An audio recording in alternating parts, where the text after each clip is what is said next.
Chosen one, this message didn't find you by chance. It's divine timing. You've been under attack, not just by people, but by spirits operating through people. You felt the weight of invisible battles, the confusion from lies spoken behind your back, and the sting of jealousy from those you once trusted. But here's the truth. You're still rising, and that alone proves your anointing. They tried to shake your confidence, but instead you found clarity. They tried to drain your spirit, but it only deepened your connection to God. Every setback was secretly a setup for your elevation.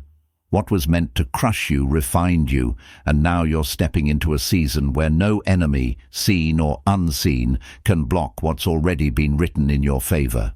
Let's break this down in 7 chapters so you can fully understand what's been happening and why nothing they did could stop your rise.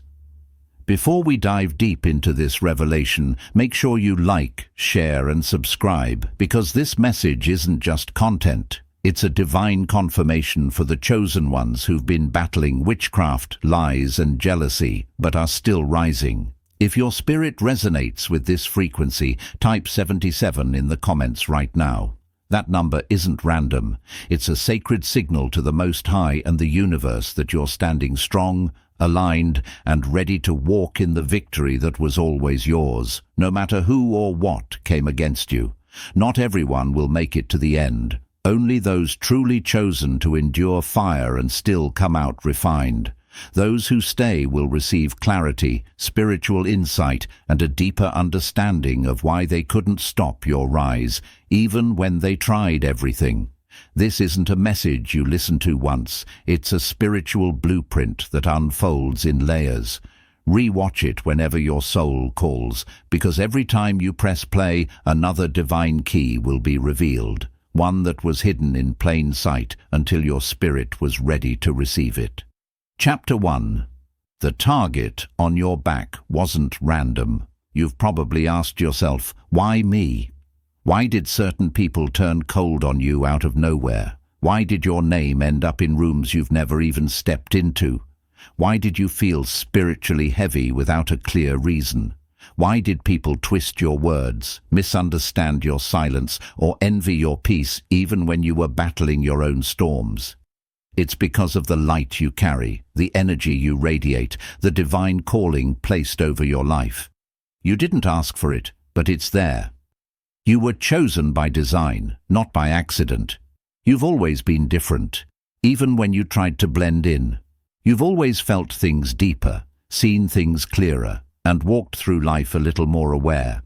Even if you didn't have the words for it back then, you're not just another person walking this earth. You're marked by heaven. You were assigned to shift atmospheres, break generational curses, and carry truth into places where lies have ruled for too long. And because of that, you were seen as a threat long before you even knew you had power. The darkness in others recognized the light in you. Spiritual forces working through people sensed your potential and tried to sabotage it before it could manifest.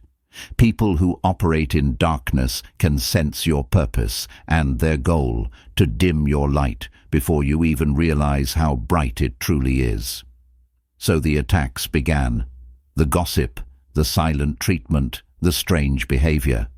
People started to withdraw from you without reason or suddenly turn on you after seasons of closeness. It wasn't because you changed. It was because your growth exposed their stagnancy. You made people uncomfortable just by being who you are. But here's what most people never understand. When you're chosen, you're often attacked the most before you're even aware of your assignment. The enemy always tries to kill greatness in its infancy. He did it with Moses. He did it with Jesus. And he tried it with you. But what was meant to bury you only helped you grow. Every dart thrown at you sharpened your discernment. Every betrayal taught you how to trust the spirit, not the surface. Every lie spoken against you built your spiritual armor. You see, the target on your back wasn't random. It was prophetic. Your pain wasn't pointless. It was proof of purpose. And now you're rising, with clarity, wisdom, and a level of authority that can't be bought or taught. It had to be lived through. And that's why the target was placed on you, because they knew you were dangerous to the darkness, even before you knew how powerful your light was. Chapter 2. They dabbled in darkness, thinking it would stop you. Let's not sugarcoat it. Some people didn't just dislike you. They actively tried to destroy you.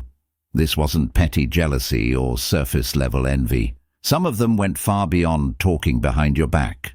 They took their hate into the unseen realms. They tried spiritual warfare. Some even dabbled in witchcraft, lighting candles with your name on their tongue, chanting incantations in the dark, sending word curses behind closed doors, and aligning themselves with energies and entities they didn't even fully understand. Why? Because they saw something in you that scared them. Your light exposed their shadows. Your presence disrupted their illusions. Your peace made them restless. Your resilience confused them. And your glow, the inner radiance that no pain could dim, it enraged them. You were supposed to break. You were supposed to fold. You were supposed to crumble under pressure, lose yourself in depression, or spiral into fear. But instead, you kept rising. And that kind of strength, especially when they've tried everything to weaken you, makes insecure people desperate. So they turned to manipulation. They tried to isolate you, hoping your spirit would grow cold and your vision would grow dim. They spoke curses disguised as concerns. They spread lies to control how others perceived you, hoping to cut off your support system. They projected fear, confusion, and self-doubt, attempting to block your blessings before they could even reach you. Some of them even masked their energy with smiles, pretending to cheer you on in public while sending darts in the spirit when no one was watching. You felt it, the heaviness, the strange shift in the atmosphere, the sudden anxiety that had no cause, the mental fog that came out of nowhere. That wasn't in your head, that was warfare. Spiritual warfare from people too weak to confront you face to face, but bold enough to partner with darkness behind your back. But here's the divine truth they never counted on. You're protected. You don't walk this journey alone. You were assigned angels before you ever took your first breath. The Most High has wrapped you in a hedge of divine fire, and every spell, hex, curse, or negative word spoken against you has been returned to sender, multiplied by truth and justice. They didn't realize they were fighting someone with divine rank. Your authority isn't man-made, it's God-given. You're not just a survivor, you're a spiritual warrior. Every attempt to stop you only activated a new level of grace over your life. Every trap they set for you became their own snare. Because no weapon, spiritual or physical, formed against a chosen one will prosper. Not now, not ever. And here's what's even more powerful.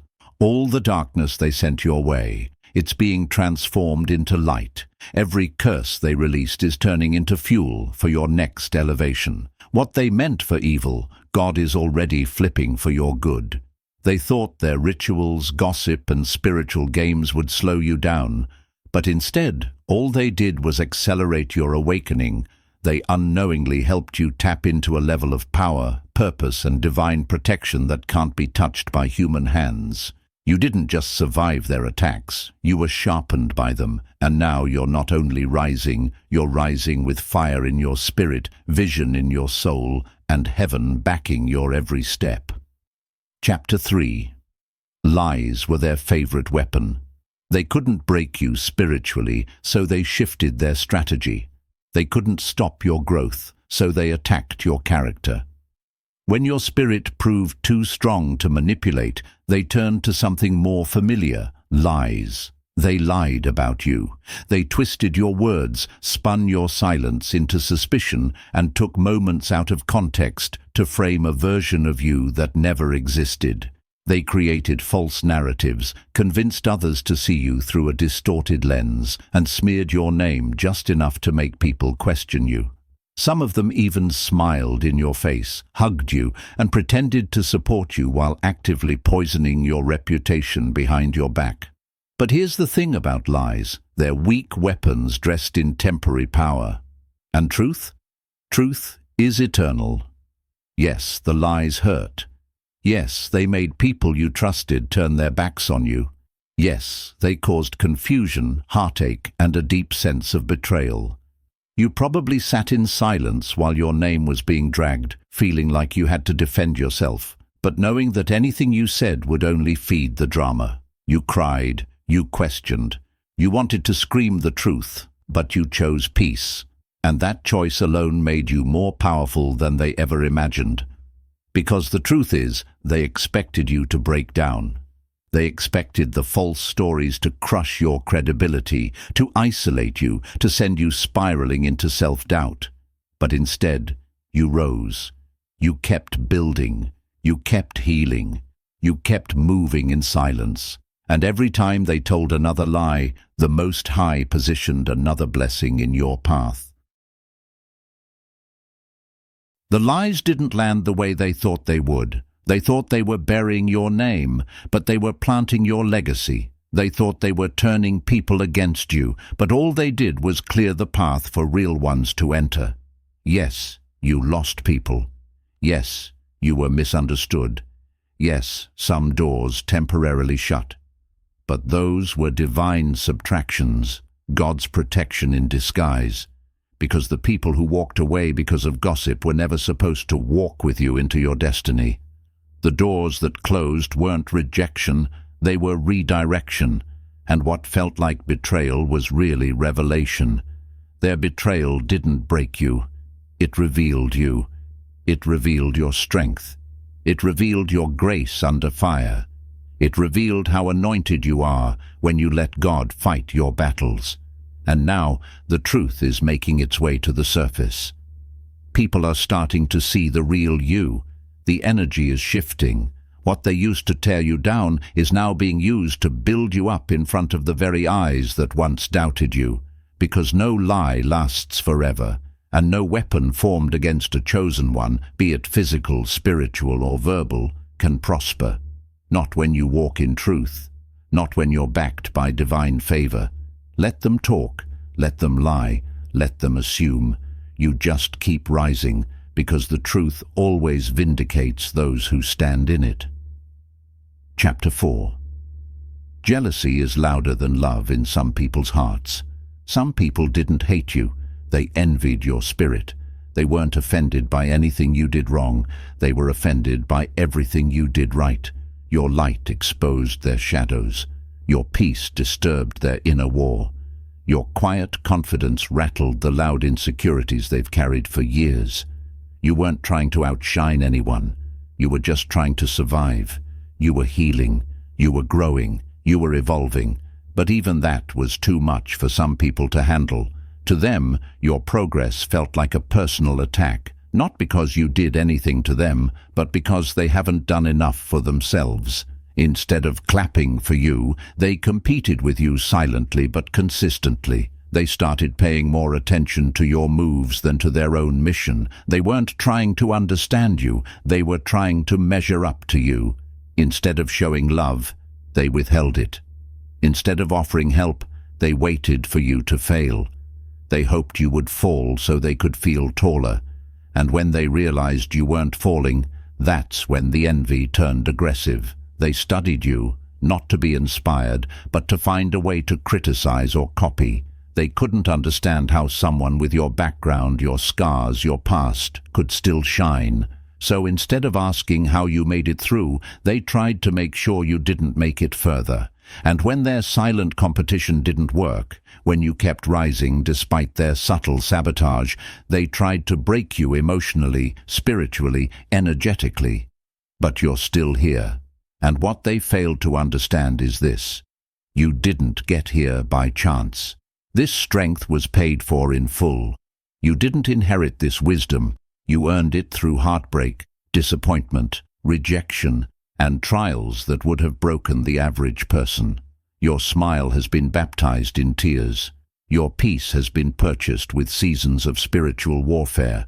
They wanted your light, but not your process. They envied the fruit, but ignored the root. They saw you walking in victory and assumed it came easy, but they didn't see the battles you fought when no one was watching. The prayers you whispered when you had no strength left. The faith you clung to when everything in your life was falling apart. They saw the outcome but dismissed the cost. And that's why their jealousy grew. It was rooted in ignorance and assumption. They didn't know what it took for you to rise. They didn't know how many times you wanted to quit but kept going anyway. They didn't know you had to lose yourself just to find your purpose. Here's the truth. When love is real, it celebrates. When love is pure, it supports without comparison. But when someone's heart is corrupted by insecurity, jealousy speaks louder than love. And no matter what you do, it won't be enough for people who are committed to misunderstanding you. But hear this loud and clear. Their jealousy is not your fault. You were never meant to shrink for anyone's comfort. You don't owe anyone an apology for your elevation. Your light isn't too bright. It just exposes what they're not ready to face in themselves. Let them feel what they feel. You didn't come this far to tone down your purpose. You didn't survive all that darkness just to blend into the crowd. So keep shining, keep elevating, keep showing up in your full, authentic power. Because every jealous heart that watches you rise is just another confirmation. You are exactly who God says you are, and no amount of envy can change that. Chapter 5. Isolation was God's way of protecting you. During all this chaos, spiritual attacks, lies, jealousy, you probably went through a season of isolation. People left, friendships ended, calls stopped, invitations disappeared. It felt like everything and everyone was being stripped away one by one. It felt like rejection. But in reality, it was divine protection. You didn't lose people. God removed them. You didn't get ignored. God muted the noise. You didn't fall off. You were being hidden, because elevation often requires separation, and before God takes you higher, He'll make sure you're no longer tied to people who can't breathe at that altitude. That isolation season hurt. It was lonely. It was confusing. You started questioning your worth, your calling, your identity. You wondered, did I do something wrong? But you didn't. You were doing everything right. And that's exactly why you had to be separated. God needed to get you away from the distractions. He needed you to unplug from voices that didn't speak life. He needed to cut certain ties that were draining your spirit and clouding your judgment. Because where you're going, discernment isn't optional. It's required, and He couldn't allow corrupted voices to influence a chosen vessel. He needed you alone to speak to you clearly. He needed your heart undivided, your ears unpolluted, your attention fully tuned to Him. So in the silence, He built your strength. In the stillness, He began showing you truth. Truth about yourself, truth about others, truth about the battles you didn't even know were spiritual. He opened your eyes to see what was hidden behind smiles. He sharpened your vision to recognize the difference between real and fake, loyal and leech, assigned and attached. In that lonely season, you were being spiritually fortified. He was developing you in the dark so you could shine in the light. He was giving you tools, revelations, wisdom, and spiritual authority that could only be birthed in solitude. He was healing wounds you didn't even know you had. He was stripping away the parts of you that were still rooted in people-pleasing, self-doubt, and false identity. Because the truth is, when you're surrounded by too many voices, you forget the sound of your own. And worse, you forget the sound of God's. That's why He allowed the phone to stop ringing. That's why certain doors didn't open. That's why He let people walk out and stay gone. It was never about rejection. It was about redirection. It was about creating space for divine alignment. They thought isolation would break you. They thought if you were left alone long enough, you'd lose your fire. They thought the silence would kill your spirit. But all it did was ignite something they couldn't touch, your divine identity. In that quiet place, you remembered who you are. And more importantly, you discovered whose you are. You stopped chasing validation. You stopped settling for crumbs. You stopped explaining your spirit to people committed to misunderstanding it, and in that stillness, you realized something powerful. You were never alone. God was with you the entire time. So if you're still in that season of isolation right now, don't rush it. Honor it. Lean into it. Because when God finishes with you in that secret place, you won't come out the same. You'll come out stronger, wiser, sharper, unshakable, unbothered, unapologetically walking in your authority. Isolation wasn't punishment. It was preparation, and the next level you're about to walk into will make every lonely night, every unanswered call, and every closed door make perfect sense. Chapter 6. You're rising because you stayed pure, despite all the attacks, despite the gossip, the slander, the jealousy, the silent treatments, and the spiritual warfare. You never became like them. You didn't lower your standards. You didn't match their energy. You didn't fight fire with fire. You could have exposed them. You could have clapped back. You could have let bitterness consume you. But you didn't. You took the high road, even when it was lonely. You walked in grace, even when grace wasn't given to you. You kept your hands clean and your heart pure. You chose healing over hatred. You chose growth over gossip. You chose forgiveness when revenge would have felt better. And let's be real, it wasn't easy. There were moments when you attempted to snap. Moments when you cried because it hurt so bad. Moments when you questioned if being the bigger person was even worth it. But deep down, you knew that protecting your peace was more valuable than winning a petty battle. You knew that reacting would only lower your vibration, and you were determined to keep rising. That's why you didn't throw shade just to feel seen. You stayed rooted in love. You stayed grounded in your faith. You chose to walk in integrity when it would have been easier to compromise. And that purity, that inner righteousness, it's rare. That's what sets you apart. That's what's being honored right now, not by man, but by God. See, the world celebrates power, success, image, and influence. But heaven celebrates purity, humility, consistency, and character. And when the spotlight finally shines on you, it won't just be because of your talent, it'll be because of your spirit. You were tested and you passed. Not because you fought dirty, but because you stayed clean. While others were plotting your downfall, you were praying for your peace. While they were throwing stones, you were building altars. While they were watching your every move with envy, you were surrendering your every step to God. And now, He's honoring you publicly for everything you endured privately. He saw what they did behind your back. He heard what they whispered in secret, and still, He chose to elevate you anyway, because you didn't let pain harden you. You didn't let betrayal change you. You didn't let opposition steal your identity. You stayed you. You kept your soul intact. You guarded your spirit, even when your heart was breaking. And that's not weakness, that's divine strength. That's the fruit of being chosen. So don't ever think your purity went unnoticed. Don't believe the lie that says nice people finish last. You're not finishing last. You're rising right on time, and you're rising in a way they'll never understand. Because what's elevating you isn't clout, it's character, and character always wins.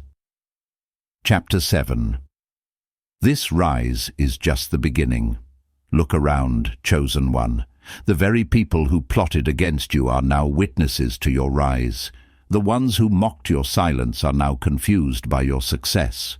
The ones who tried to dim your light are now watching it shine brighter than ever. And the ones who swore you'd never recover are whispering about how you did. Some are watching in disbelief, some are silently inspired, and some are convicted by their own actions because they realize they were wrong about you.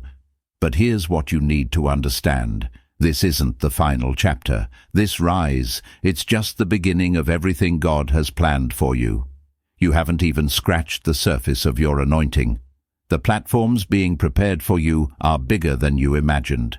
The opportunities that are coming weren't built by man. They were spoken by God into existence. Doors are opening, not because of who you know, but because of who knows you. And when heaven authorizes your elevation, no lie, curse, hex, delay, or hater can stop it. You were buried, yes, but you weren't dead. You were planted. You were a seed, covered in dirt, watered by tears, and strengthened by the pressure, and now you're blooming in places they never thought you'd even step foot in. This rise isn't just about success, it's about purpose. It's about fulfilling your divine assignment on this earth. Every test, every betrayal, every sleepless night, every silent battle was shaping you for this moment. So walk with your head high, not out of pride but out of divine confidence, not because you have all the answers, but because you carry God's presence. Your scars don't disqualify you. They're proof that you've healed.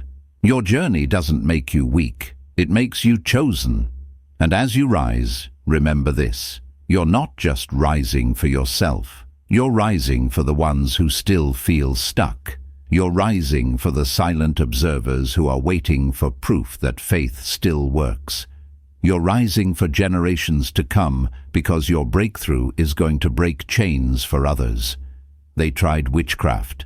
They tried lies. They tried jealousy. They even tried isolation, confusion, and spiritual sabotage. Still, you rise. You rise with grace, you rise with wisdom, you rise with power that didn't come from the world, it came from within, from the spirit that refused to quit, from the soul that stayed rooted in God even when everything around you was falling apart.